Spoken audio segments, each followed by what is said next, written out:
Hey everyone, what's going on? So we're gonna go over my latest acquisition, which is a first generation Trek Supercaliber 9.6. This bike I literally bought today off of Craigslist. There was a guy who was selling this bike for 1,500 bucks. Just needed, just got with now that everybody's having to go back to work. You know, not everybody has time to go enjoy the recreations anymore, so he was offloading this bike. It is in really, I mean, the guy was so busy. I mean, this thing is in near mint shape. Trek has moved on from the first gen, so I think, what is it, they're on their second gen or even third gen Supercaliber bike. But I mean, this bike is not remotely like in bad shape. And I was worried if the bike was even stolen during the when I first read the ad, because it is Seattle. But anyway, the guy had the owner's manual, he had all the paperwork, so that checked out. That made me feel good about this purchase, because the last thing I want is to go to a bike shop and they're like, hey, that bike's stolen. So then like I lost 1,500 bucks, but at least whoever the bike was stolen from would get it back. But I mean, I just wanted to make sure, because this is an absolute steal. If anybody looks up the prices for Supercaliber bikes, Trek Supercalibers, it is off the chain expensive. But let me go over the bike with you, front to back. I mean, the guy even gave me the touch-up paint. I was like, this is awesome, like a brand new bottle of it. So there's touch-up red paint for this thing. I mean, the guy took this guy did not ride this bike hard, to my benefit, because now I get to ride like this really excellent primo condition bike. So let's go over the bike front to back. The fork I did change out. This fork originally was a RockShox Recon fork, 100 mil travel fork, and it had lockout. I don't ever use lockout, but I put on my RockShox Sid RL fork, which is also a 100 millimeter fork that has lockout, but I got rid of it. I just got rid of the cables. Oh, check it out, it's like a woodpecker that I spooked. He didn't want to be on camera, but I don't ever use it. Plus I needed to make room for the dropper. This bike did not come with a dropper, so I had to do that. I had to add that today too. I did a couple changes. There's some big ones coming, but yeah, this bike comes with stock a RockShox Recon for a 100 mil fork.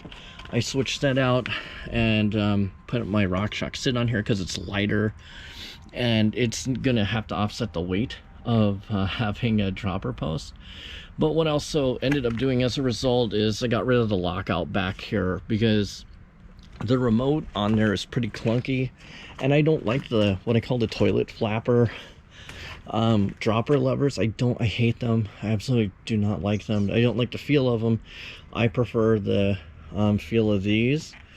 I did think about tricking out the dropper levers and all that, or keeping the rear lockout but sacrificing the front fork lockout for a dropper, and it didn't work out as great as I thought, because the lever that comes with this bike stock, it's a single use system. So not only would I lock out I can't lock out the suspension without messing up the dropper. Like it locks out front and rear at the same time, and so there was that. I could have gone with a 3-lever system, but I was like, the hell with it. I never ever use number one, it's a pain in the ass for me to have to route this and make it work. I don't know, I just don't have that magic and skill to do it. And I don't mind. I don't ever really ride my stuff locked out. Even though I do cross-country bike racing, I seldom ever use a lockout, like even when things get a little bit tough. So there's that. Anyway, up front and rear for brakes, they run the Shimano BR410s. I'm switching these out to Magura MT7s with the HC3 levers, which is going to be pretty sick. Like, I'm looking forward to that. These are the resin only rotors too. So in back they had, if you wanted to even shave more weight, you could run a 140 and then just remove the adapter and then change out the rotor. But yeah, 6-bolt rotors on Bontrager hubs. What's impressive about the rear hub is it sounds like those Chris King hubs. Let me just set this camera here and everyone can just enjoy that sound, or not.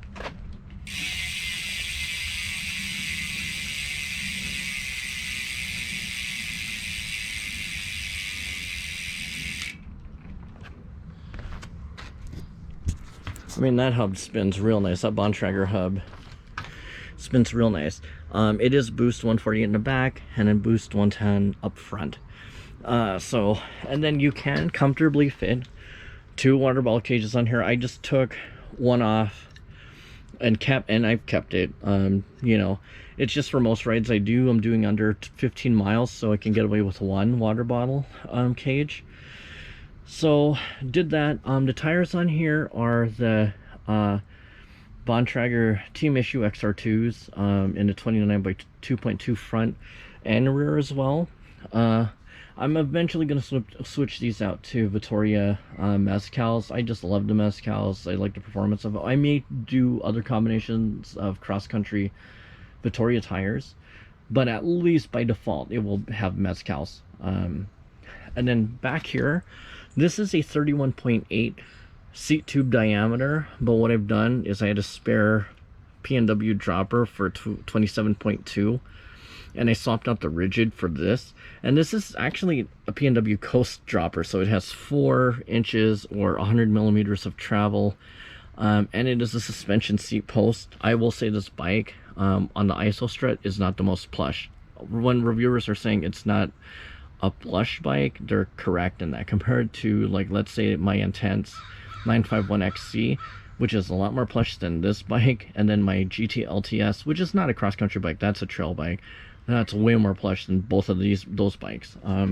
So this is a really like a soft tail bike. And back here for first generation bikes, it has 60 millimeters of travel in back. Out here, I had to get used to this when I was swapping out forks to knock block. All knock block does is it limits how much you can turn the bike. Let me see if I can just get this out of the rack and show you.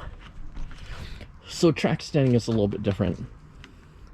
So this is a limit. This is the actual limit of the turning of this bike. You cannot turn it any further. So, because there's literally spacers in here that have notches that catch onto the headset, the metal piece. And I think it's so you don't do a digger into your frame and crack it. I think that's what they're worried about. So that's what the purpose of knock block is, I think. Because if you look even underneath, they have a little bit of protection on here too, just in case. I will say weight-wise though, in terms of weight, my friend Vince put it on his fish scale, and we were getting, before I swapped out parts, roughly about 29 pounds on here, which is actually similar weight to my Intense 951XC. And this is also a medium large bike. I'm about 5'6", 5'7", so this bike fits me real well. It does not feel too, like on the later, it does not feel bigger, and I think if I went to a medium, I'd feel just maybe a little too snug. So I was surprised that a medium large actually fits me pretty well, considering that, you know, I don't consider being 5'6" or 5'7" tall. Another thing that is impressive is the owner here swapped out cranks. So, and I didn't know this until like I was kind of just installing pedals, but this is a 165 mil crankset.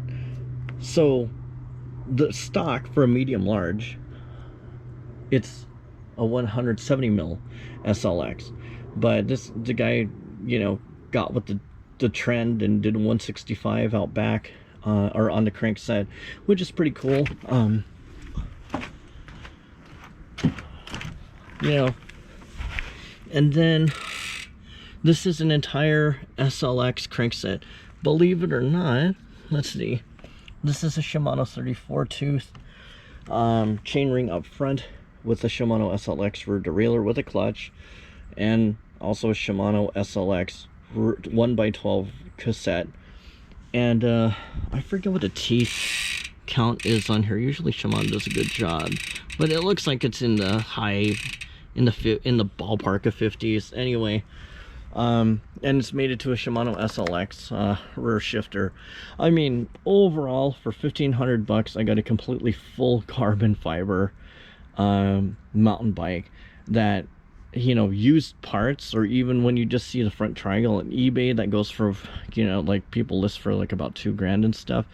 It is pretty awesome. I feel like I got a really killer deal on this. Even the saddle, even the Bontrager saddle is pretty nice. It's the A-list Elite, width wise, and look at that cutout. So I'm gonna give it a spin today and see how I get along with it at Tapeworm.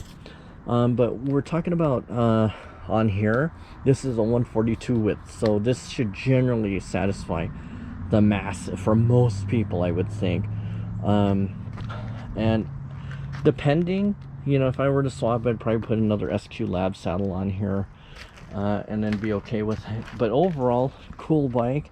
If any, and I already covered the travel, so it's 60 back here and it's 100 up front. I did get rid of the lockout stuff just because I don't like to deal with the cables. I seldom ever use the lockout feature on any bike that I have, and on top of that, I prefer to have that kind of style dropper lever, and if it means getting rid of the lockout, so be it. You know, if I got the right pressures on here, it should be fine.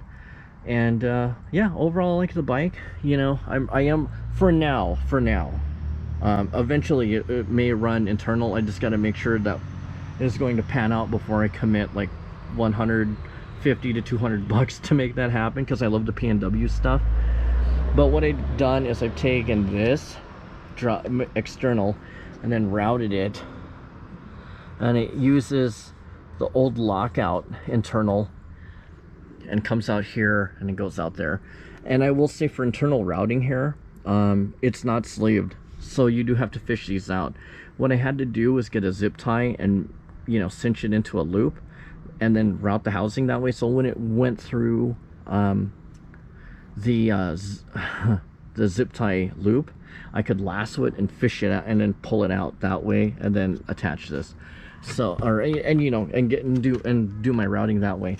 When I installed the Magura MT7 brakes on here, what I am going to do is have my bike shop, my favorite bike shop, Go Hug Yourself Bikes in Renton, do the rear brake install, because even at the bottom it is not sleeved, and I really don't want to have to deal with having to fish this out, losing my mind, and you know, doing maybe having a lack of restraint and then doing damage in which I wasn't meaning to actually do.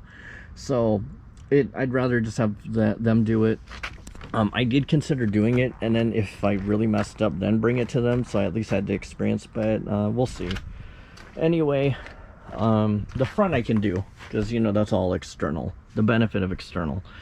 But that's it. If anybody has any questions about this bike, even I'm gonna try to do kind of a ride along video, or, you know, my old shredded edits on here, and see how you know, that turns out. But otherwise, yeah, this is my latest bike. I know a lot of you are shocked that I'm not riding a GT. I kind of am, but, you know, the company's supposedly on pause, so I don't know what the hell that means, to be honest. I don't know if GT's ever coming back. I'd like to think so, but even if they did, you know, even years prior, they never, before they had shut down for a bit, they weren't focused on cross-country bikes. And, you know, I do a lot of cross-country mountain biking, and they didn't even have a carbon Zascar that was available in North America for a few years now. So you know, for me, I just you know, for this to be a cross-country bike that works for me, and then I can compete on this bike. You know, I can use the intents in this bike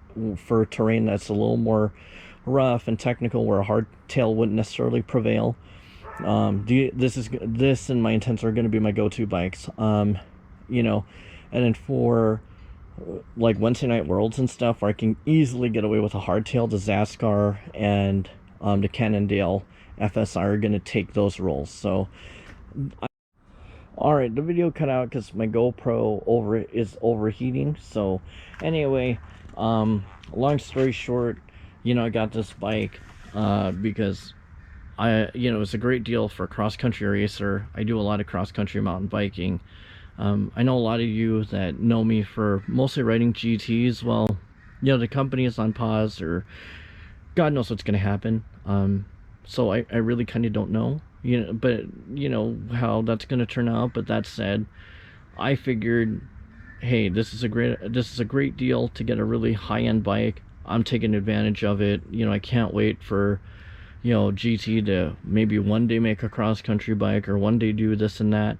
You know, as loyal as I have been to the brand, I mean, it just kind of it ultimately didn't work out. So that's why you're gonna see me on other brand bikes over time, just because, you know, it's time for me to move on. Like I can't wait. Like I compete, all this stuff, and I need to stay at least competitive, you know. So that's it. If you have any questions about the bike and stuff, let me know. Other than that, stay tuned for the next one. All right, thanks for hanging out. Bye.